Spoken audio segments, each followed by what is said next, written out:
All right. Hello again, adventurers, and welcome to another exciting daily vlog. This is Daily Vlog 2025, number 276. And today, I just finished watching the Critical Role Campaign 4 premiere episode. Um, and I want to give my opinion on it. Quick warning, there will be spoilers. I'm going to be talking about stuff that happened, and so I'm going to be spoiling stuff. So if you don't want to be spoiled, maybe wait to watch this video. But I'm not going to give, I guess, tons of info, but I do have to talk about stuff like I'm going to be talking about the classes. I'm going to be talking about the characters that I liked and didn't like and stuff like that. And maybe a few of the plot points. I guess I don't know. Yes, this is your warning. There will be spoilers. I won't be spoiling the entire thing, mostly because I don't remember all of it because my brain doesn't work. But warning is out there. So let's talk about first things first. I used one of my bingo cards. Guess what? I didn't get a bingo. Though I did mark quite a few squares. It was just my particular layout didn't get it. So I'd be interested if anyone did use my bingo card or uses it later on. Feel free to either reply in this video or put make a comment on this video or the one that I did the bingo card on. And let me know if you got a bingo and what spaces you used for the bingo. So, but I didn't. I did find it interesting that I was right about a few of the. I was right about a few of the classes for each of the characters. But there was a few that really surprised me with just how wrong I was. So yeah, we'll kind of go through it here. Laura Bailey's character, Thimble the Fairy, I thought he was going to be a barbarian because I thought it'd be funny to have a tiny little fairy barbarian. I thought it'd be hilarious. Uh, she wasn't. She's a rogue, which makes sense. It just to me is not nearly as cool. And I think the thing that is funniest about it is they showed her character card on there. She has a strength of 3. So that will be very interesting. For Luis's character, Azune, I thought he was going to be a paladin, and I was technically right. He is a paladin. However, he's a paladin sorcerer multi-class. And they didn't specifically kind of say which way he falls because I believe they're all level 3. So I don't know if we have one level of paladin and 2 of sorcerer or one level of sorcerer and 2 of paladin. But he was technically a paladin, just a little more magic focused paladin. Robbie's character, Cadigan, was a ranger. We all knew he was going to be a ranger. Aubrey's character, Taisha, was a druid. I predicted that as well. Talison's character, I thought he was going to be a psychic rogue, and he isn't. He's a warlock. And because of how they kind of presented the artwork, I'm wondering if. Because right now, for warlocks, as far as subclasses are concerned, the 4 subclasses that currently exist for warlocks are Archfey, Celestial, Fiend, and Great Old One. They don't have a hexblade. But part of me wonders if either he's going to kind of create a hexblade using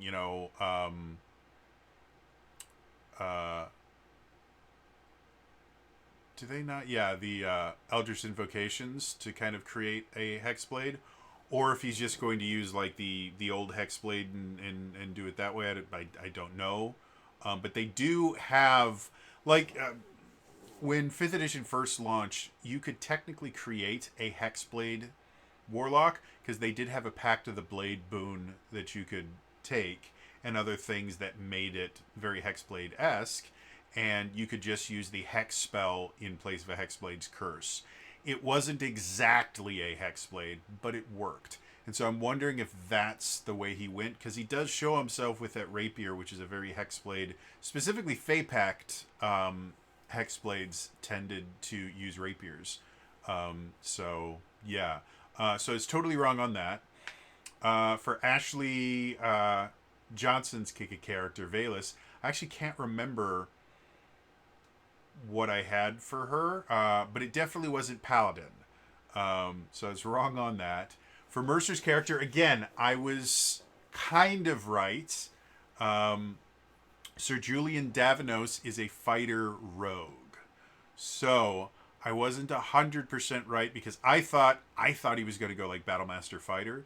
And he may still. But according to the character card, it's a fighter rogue hybrid.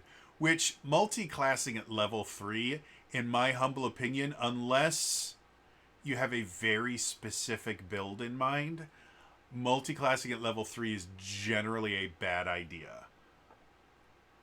Mostly because, especially since both the characters that multi-classed are martial classes. And so what that means is they are going to have to wait at least an additional level before they get access to their extra attack. And I guess for casters as well, multi-classing before level 5 means that you don't get access to level 3 spells until minimum level 6, which is rough. So yeah, I'm actually interested to see how both of those character sheets look, because a Paladin Sorcerer multi-class is kind of interesting because it effectively means that the Paladin has a lot more smites available to them, and with the meta magic can do some kind of crazy things involving the Paladin's spells. So that could be kind of interesting. Whitney's character, Tyranny, I thought was going to be a cleric, and she was a warlock. We actually have a few classes that are doubled. My thought was, well, they have 13 characters, and there's 13 classes, so everyone will just take one class. No. We've got 2 warlocks, 2 rogues, 2 wizards, and 3 paladins, with a couple of those being multi-classes, but still. So they doubled and tripled up on paladins. Paladin was very, very popular. Yeah. So Whitney being a warlock, again, was not something that I was expecting, but I did really enjoy her character. I thought it was kind of cool. Liam's character, Hallandil, was a bard. That's what I kind of predicted, because there really wasn't anything else that really fit with that. For Marisha's character, she's a wizard. I can't actually remember what I predicted for her character. I think it had to be magic adjacent, because she did look very magical, but I can't remember what actually. I think I might have thought that she was a warlock, but maybe not. I don't know. So she was a wizard. For Sam's character, I think he was the sorcerer that I predicted he was going to be a sorcerer, and nope, he's a cleric, the only cleric this campaign. So that'll be interesting. Alex's character, again, I thought he was going to be an alchemist artificer because he had 2 of those things.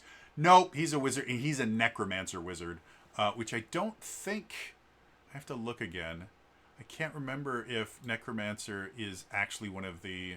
It isn't. So, necromancy is not one of the subclasses that are currently available for 2024 D&D. So I'll be interested to know if maybe either he's playing an early version of it, or he's playing just a homebrewed necromancer, possibly based on the 5.0 necromancer. but he's definitely a necromancer. Travis's character Teor, you guys are right. There's two different people. It's like, nah, he's a paladin. He's a punchy paladin, guys. He's a punchy paladin. Again, I'm a little bit sad that he didn't go monk, but punchy paladin is very cool.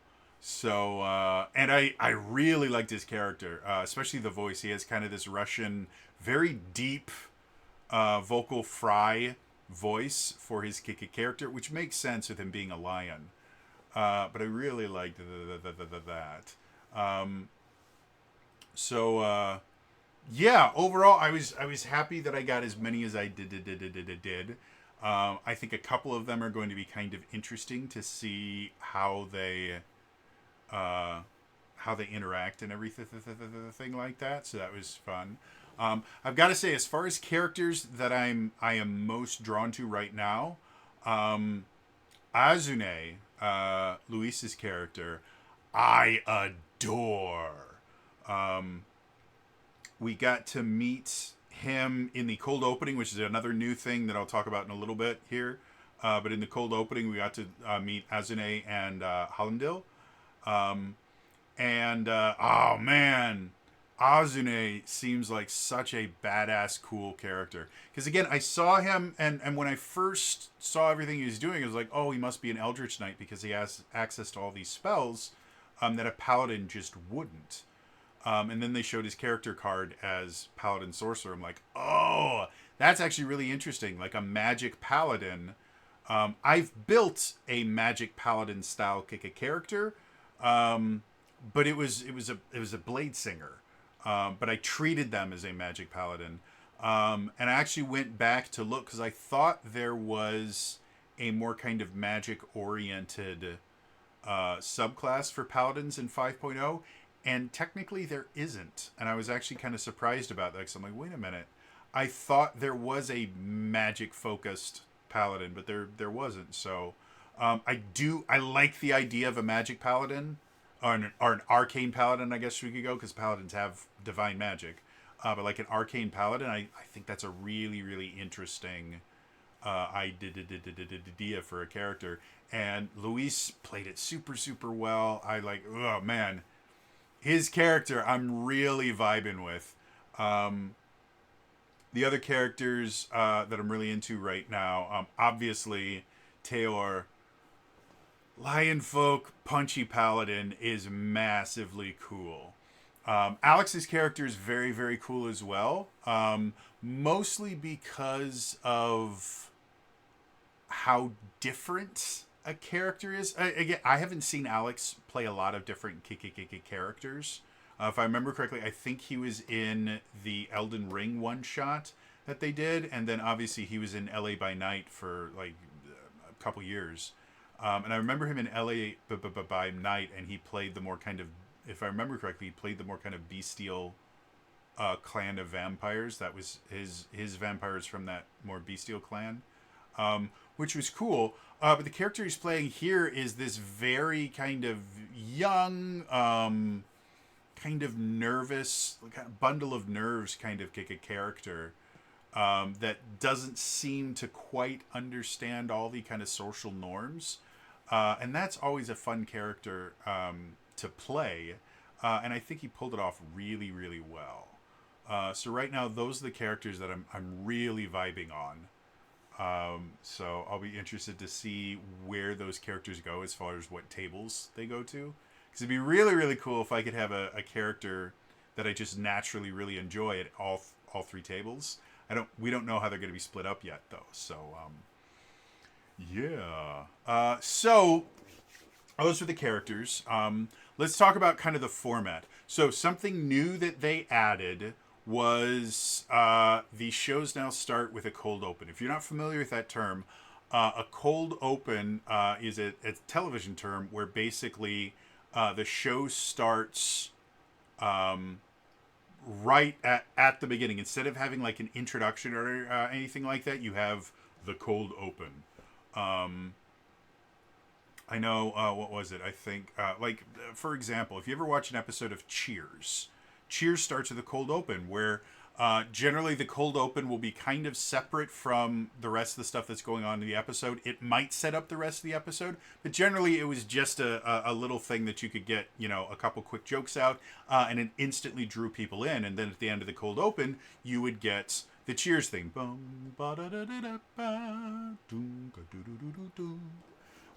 So now it seems like Critical Role Campaign 4 will always start with a cold open. And then immediately after that, they have announcements done in Critical Role's announcement theater. And I'm not really sold on announcement theater. Again, like I've been watching since episode 1 of Campaign 1. And I don't think they had sponsors that far back. But when they did start doing sponsors, they had this... they had an announcement section at the beginning, and if you've ever watched any of the live plays that I do, I adopted that into my format. When I start any of the TTRPGs that I run, whether it's my Wednesday night games or my Saturday morning games that I run for Zelda Universe, it always starts with what I call announcer moments. And the reason why is I think it's a nice way to get people kind of comfortable and get people interested in things like that. It also gives a little bit more time for people that show up late so that they don't miss any of the actual episode. So I'm not really sold on the advertisement theater, mostly because... they still treat it very similarly to the announcements, but it doesn't feel the same. It's significantly more scripted because it's not something that's just happening before they play the game. They're actually writing out scripts. Like there was one ad read that they did that it was blatantly obvious that Sam was reading off of cue cards or a teleprompter. I don't know if they have teleprompters available to them, but cue cards do the exact same thing. Because you could see him focusing off camera and tripping over his words as he was trying to read everything. And I don't know, it just feels... Teleprompters and cue cards are absolutely phenomenally useful tools when you are doing... anything live in general. And teleprompters specifically are really, really great if you're doing something very, very technical, like news reads and stuff like that. It's very, very nice because for anyone that doesn't know how a teleprompter works, a teleprompter is literally just, like you can make one on your own if you want to.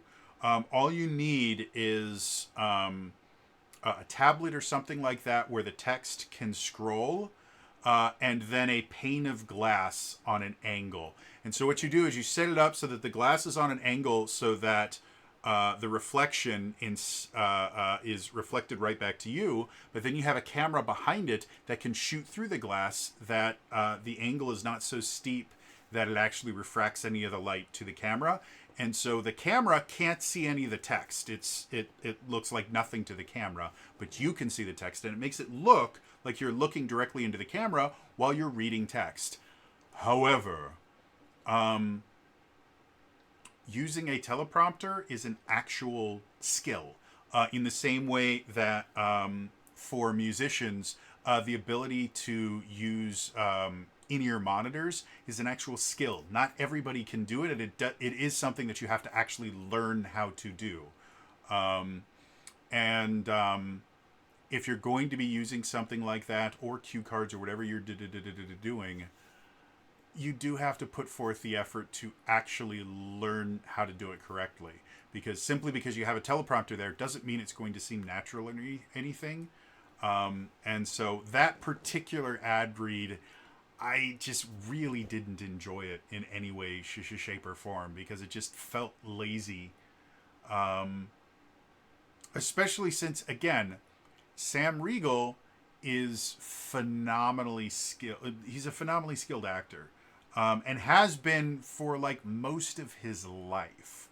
Like he's been acting for a really long time. And so the fact that, and what he was advertising was the new FCG book that just got released. So I mean, it just felt really kind of lazy and sloppily done. And I'm hoping it was just, well, there were so many other things going on that he just didn't have the time to dedicate to making this ad read good. Because that's the other thing. Like, again, when they used to do it live, Sam would have a script that he would read off of constantly. So it's not like it's different, that it's not like he wasn't reading off of it before, but there's a difference between having the copy literally in front of you and kind of admitting, yeah, I'm reading this, compared to the kind of blatantly obvious, I'm reading this thing, but we're trying to make it look like I'm not. Well, you can do that. That's a thing that happens in acting all the time. And both in live television and pre-recorded television does this a lot. But when you do it poorly, like they did there, it feels like a slap in the face to the audience. It's like, yeah, it really wasn't worth us doing, a couple takes of this particular thing. So we're just gonna do it like this. Yeah, and then the rest of it, like I said, it felt different. There was kind of an energy behind the announcements happening right before they started playing, because they were all sitting down getting ready to play. And it's not even done on set. Like, they have a completely different area that they record everything in for the ads and stuff like that. So it just feels, I don't know, it just feels worse, to be blunt. It doesn't feel good in any way, shape or form. So, yeah. I mean, if the worst thing I have to say about it is the ad read didn't feel good, I mean, that's really not that big a deal. I was a little bit surprised. One of the sponsors of the show was eBay, which kind of blew my mind, because eBay is a big website, and the fact that they're advertising through Critical Role is a big deal. And I remember one of the first big sponsors that Critical Role ever got was Wendy's. And I remember everybody freaked out because Wendy's is an evil, horrible, disgusting company. It isn't. It was a bunch of vegans that just got angry. It wasn't vegans, but you got to admit, if I just said, yeah, it was a bunch of vegans that got angry, you probably instantly would go, that makes sense. That tracks. Vegans that are angry, that's very typical. But no, it was a bunch of, tree huggers, not specifically vegans, but a bunch of tree huggers that were getting mad about something that was massively stupid involving tomatoes. But anyway, but there are a lot of people that kind of accused Critical Role of selling out, and I defended them with the idea of, no, the fact that Wendy's wanted to sponsor an episode of Critical Role is a massive deal. That means really big companies are recognizing Critical Role, and they can get big money from them, which will help Critical Role to grow. But I don't know. Something about eBay sponsoring Critical Role felt weird, especially since, for anyone that doesn't know, when they did that 90s TTRPG to raise money for the new charity partner for the Critical Role Foundation, they used eBay for all of the auctions. And so, looking at that at hindsight, seeing that eBay is now sponsoring at least one episode of Campaign 4, I'm going to guess at least the first month of episodes will be sponsored by eBay.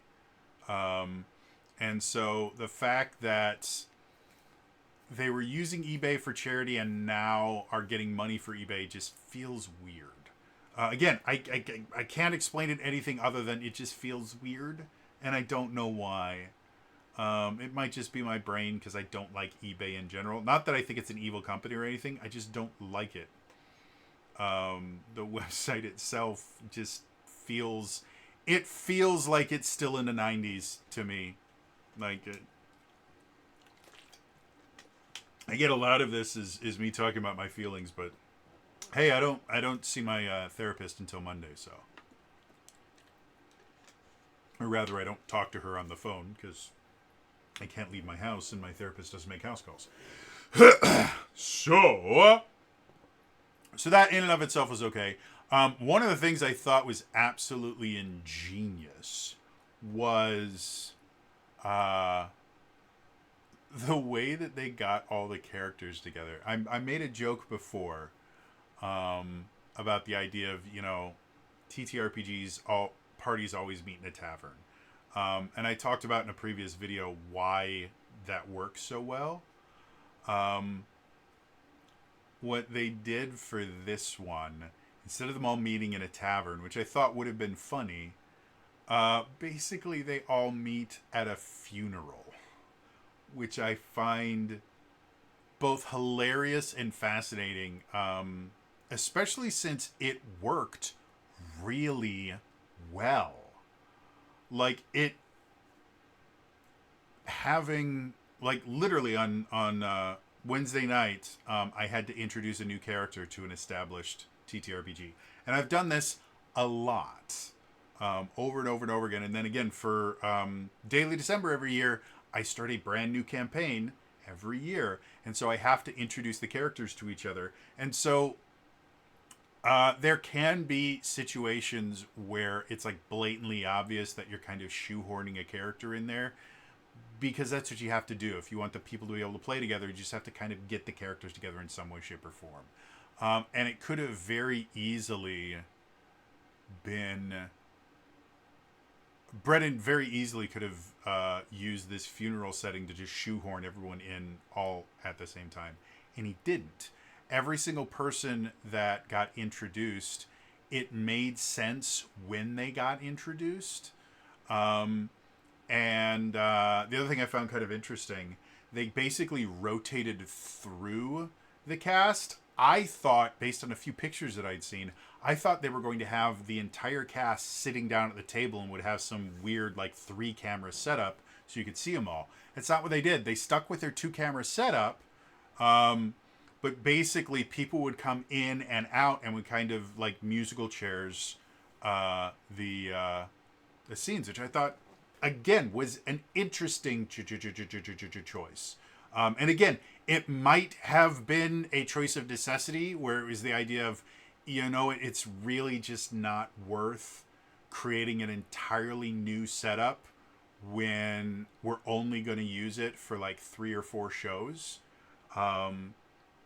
So it might have been an entirely necessity based decision, or it might have been Brennan going, no, I really don't want to have that many people at the table at the same time. Or Matt or anyone involved, if they have a direct, I don't know if they actually have a quote unquote director or anything like that. But they do have people operating cameras and stuff like that. And I think, I actually don't know. But anyway, I don't know if that was like a production decision or if that was a storytelling decision, but it was a decision that worked, which I really liked. I almost gave myself the Tavern Square on my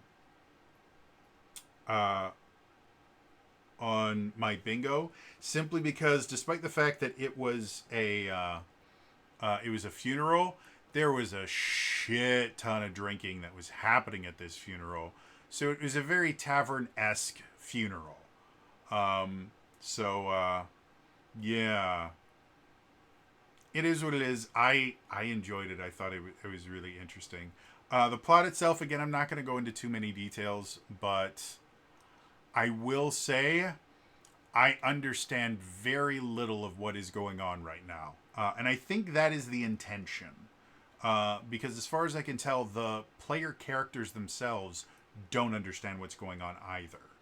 Um, so the fact that the plot is kind of convoluted right now, I don't believe that's like a failure on Brennan's part. I think it's intentional right now that they want us to kind of be kind of swept up into the chaos of things that are going on and seeing the little connections between various characters and stuff like that just kind of spring up without a lot of it making too much sense right now. Like, I'm not saying there's like massive plot holes that don't make... No, it's just there's a lot of weird shit going on, and most of it has not been explained yet. So I did find that kind of interesting. As far as the rest of the kind of plot points in there, I'm going to have to watch a few episodes before I can really give an opinion. I think this episode was an extremely stronger start than Campaign 3. Campaign 3, the start of the campaign was so rough and so kind of conjointed and, or not conjointed, disjointed, and it just, everything about it just felt very, very haphazard. This one feels significantly better. It feels much more planned, and everything went well. Most things went much smoother. So, my one kind of big critique for it, and I think anyone that's watched me talk about Critical Role and specifically one player, you probably are going to guess what I'm going to say here, but Abria's character still, Abria specifically, still has main character syndrome. And what I mean by that is anytime she was at the table, she was always involved in everything that was going on. Every time a new character was introduced, she played a druid, and I don't know why she had this ability, but apparently she could see through all plants. And so anytime a new character showed up, she would have the jasmine flowers at the front of the house do something to them. If she didn't like the character, then they might grow thorns or something like that. If they did, then they would bloom and do bad things. But she is the only character that interacted with literally everyone else in the entire thing, aside from, I think, Laura's character, because Laura's character never actually made it to the funeral. Again, we talked about this as one of the issues I had with the finale of Campaign 3 was the fact that anytime Abria was at the table, she was involved in everything, to the point where Mercer actually had to kind of shut her down and go, no, you're not there. This is their moment. It doesn't involve you. Brennan didn't do that. Brennan kind of just allowed her to insert herself into literally every conversation that was happening. Private, public, it didn't matter. She would find a way to insert herself into a conversation. And the first time it happened, I'm like, oh, okay, that's fine. But when it kept happening over and over and over again, I just got sick of it.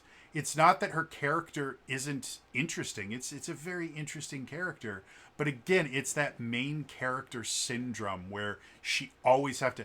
Even there was one conversation that she didn't use plants or something to inject her character in. And even then, she had to make these really big gestures to react to what was going on to ensure that nobody forgot that she was still at the table and she still had to be a part of everything. Now, as I mentioned way back when I talked about the finale of Campaign 3, this is not an uncommon problem for for new performers, just in general. It's something that I've had to deal with on stage. Like, you'll have like a background actor that wants to be a part of everything, and so they react really big, or it happens in improv. It happens in a lot of things, and it's generally something that happens with when I say new or younger actors, just people with less experience. Because as you gain more experience, you start to understand that while, yes, it feels good to make the audience laugh and things like that, it doesn't tell as compelling a story. And a lot of times a better story involves more subtle the things, especially from like background actors and the things like that, or chorus members if we're going like the musical route, or just smaller characters in general. And understanding when to give other people the spotlight and when to take the spotlight yourself is a really essential skill to learn as an actor. And I simply think that Abria doesn't have the experience to know that. So, does it surprise me that she really hasn't changed her gameplay style since the campaign 3 finale? Absolutely not. She hasn't had time nor the opportunity to learn. Um, so yeah, my hope is, especially once they start getting into their smaller groups, my hope is she is surrounded by incredibly skilled actors. Like, seriously, phenomenally skilled actors. We already know the Critical Role cast are very, very good at what they do. But the people that they've brought in, the person with the least experience aside from Abria is Whitney Moore. And she still has some pretty decent acting chops. I wouldn't put her in the same kind of echelon as the rest of the Critical Role cast, or again, Alex has just done shit tons of stuff, and who the other one, I can never remember his name. Robbie just has so many things under his belt. Luis has a significant amount of experience under his belt, and he really kind of showed off his acting chops in this first episode. So no matter what group she eventually gets put into, she's going to be surrounded by extremely skilled people for a lot longer. And I'm not saying like the Dimension 20 people are not skilled or anything like that. I'm not as familiar with their stuff because I don't subscribe to Dimension 20, so I've never been able to watch an entire season. But their seasons are significantly shorter, and they're shot they're shot in a very, very short time frame. And this is something that I learned both in music and then also in acting. I had the privilege of working with some absolutely phenomenally skilled actors, and especially in theater, like even in community theater, like we would have 4 to 5 hour long rehearsals for a month and a half to 2 months. And when you spend that much time with another person, especially someone that's extremely skilled, you can't help but learn from them. Like, you have to actively try to not learn from them in order to not learn from them. So the fact that she's going to be surrounded by these incredibly skilled actors might, and she's going to be working with them for significant periods of time, significantly more than any Dimension 20 game that she's ever played in, there is a chance that she will learn. But again, in order for that to happen, she has to actively want to learn. And thus far, we just haven't seen that. She's just kind of accepted herself as, oh yes, I'm an amazing dungeon master, and I'm an amazing player. And again, because she's done like roundtables with Mercer and Brendan Lee Mulligan, who are both very, very skilled dungeon masters. And because not only they're very, very skilled dungeon masters, they're also very, very polite and welcoming people. They just kind of treated her like one of their own, like someone who was very, very skilled and experienced, and she simply isn't. And I think a lot of that has gone to her head to the point where I don't think she understands that what she's doing is being disruptive, and it's taking away from the show. So we'll see how it goes.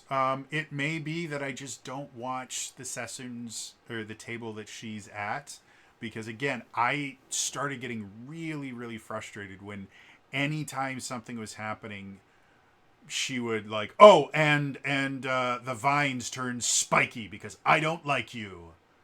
It's like, just let someone else have their moment. Let literally anybody else have their moment just for a little bit. There's also a weird thing, and I've got to actually look this up because that was nuts. So she's a druid, which is totally fine. I like druids. I think they're cool. Um, but she used the spell Druidcraft.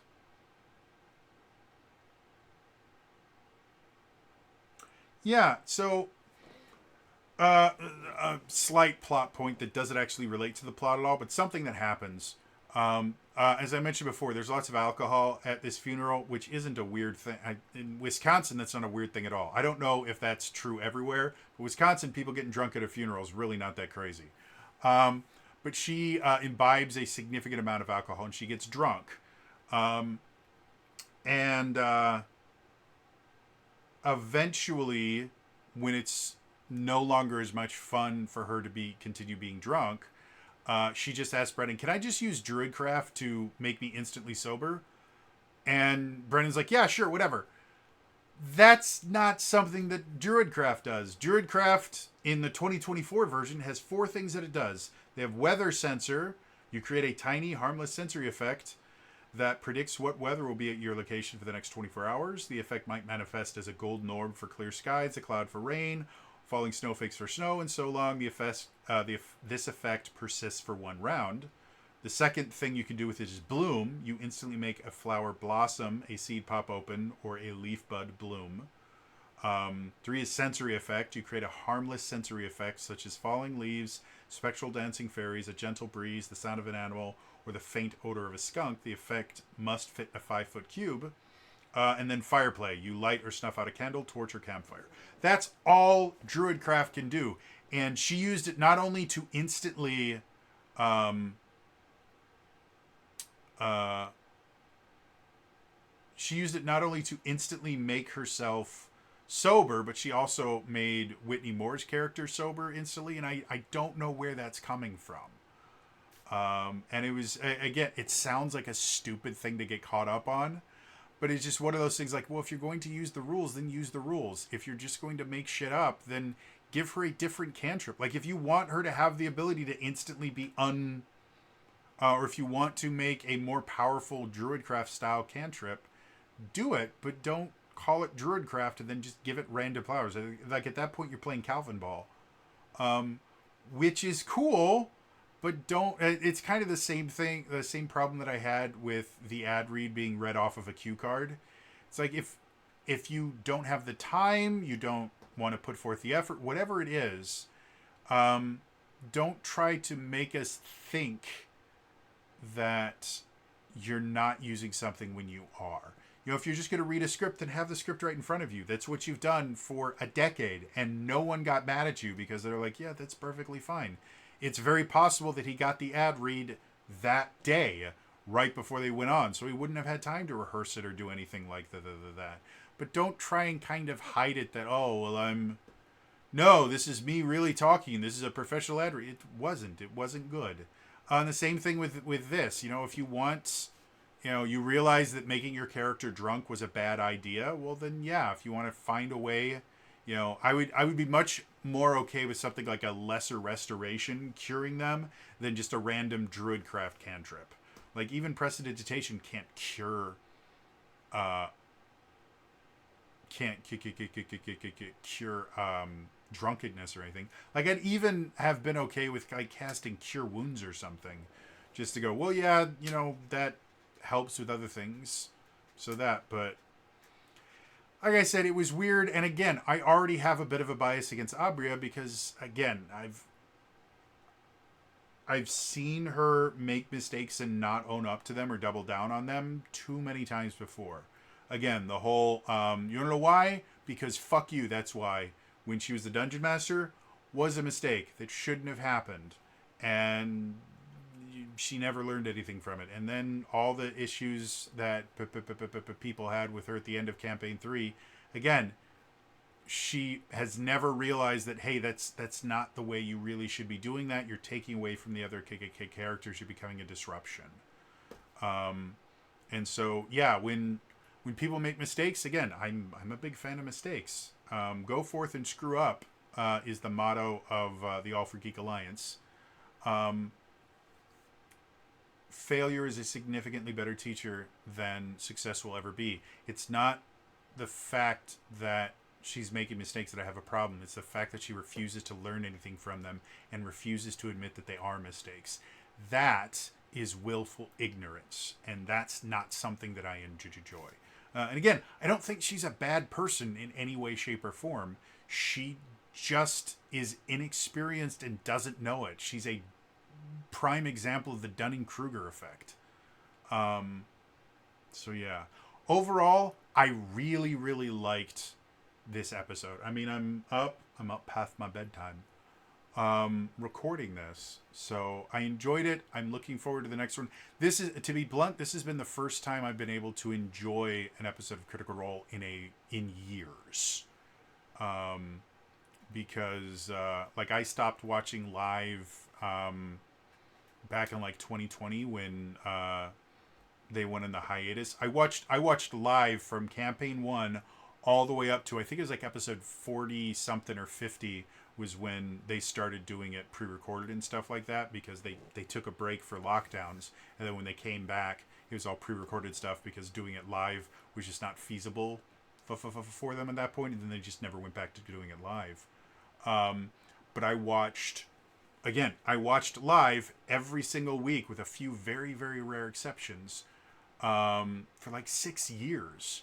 And once they started doing it pre-recorded, and especially after I missed quite a few episodes of Campaign 2, I just couldn't get back into it because I felt so lost. And then Campaign 3, I felt lost right from the beginning because it was very confusing and convoluted and things like that. This one, I followed the things that I think I was supposed to be able to follow. Like I said, this introduction introduced a lot of questions without many answers, and my opinion is all of that was intentional, and we will learn the answers to those questions as we move forward.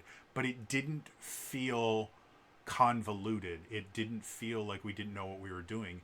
It felt like it started with a pretty easy to understand premise, and then they just introduced a couple things that went, well, you guys don't actually understand this thing. And every time they started investigating, they would learn more, but it would also open more questions. So it wasn't so much that we were just getting things from everywhere. Every new question that we got made sense. Writing a story like that, especially an improvised story like that, like a TTRPG is going to be, is very, very difficult. And so the fact that Brennan was able to kind of bring everything together so well, I mean, it just kind of exemplifies the fact that Brennan was definitely the right choice to do this. I don't think, I really can't think of another dungeon master out there right now that I could see dealing with 13 players and shuffling them in and out as well as Brennan did. Like I think Matt could have done it, but it's also relatively obvious that Matt is kind of starting to face a little bit of burnout. I think campaign 3 was his burnout campaign. And the further it went on, the more obvious it started kind of seeing that he was feeling the heat from it. And I think him being allowed to play instead of running is going to be a really nice kind of rejuvenation for him, so that he can focus on other things, including being a full-time voice actor. Yeah, overall, it was really, really good. Aside from those two minor things of Abris trying to be the center of everything and Sam having a bad ad read. I mean, other than that, it was really, really good. If you haven't watched it, I believe if you sub on their Twitch, you should be able to watch the VOD, though don't quote me on that. Otherwise, if you just sub to Beacon, you can watch it immediately. Otherwise, you got to wait till Monday if you want to watch it, because, again, they've gotten rid of almost all the rebroadcasts. I think there's going to be one rebroadcast sometime Friday morning stateside. And then that's it. So if you missed it, you might have to wait till Monday or get a Beacon subscription. And the few people that I know that have Beacon subscriptions have been very happy with it for the most part. It doesn't have as much content as something like Dropout. But most of the people I've talked to that have Beacon subscriptions have enjoyed it because there is a decent amount of cool stuff on there. But a lot of times you're only getting like one or two new items a week. Aside from like the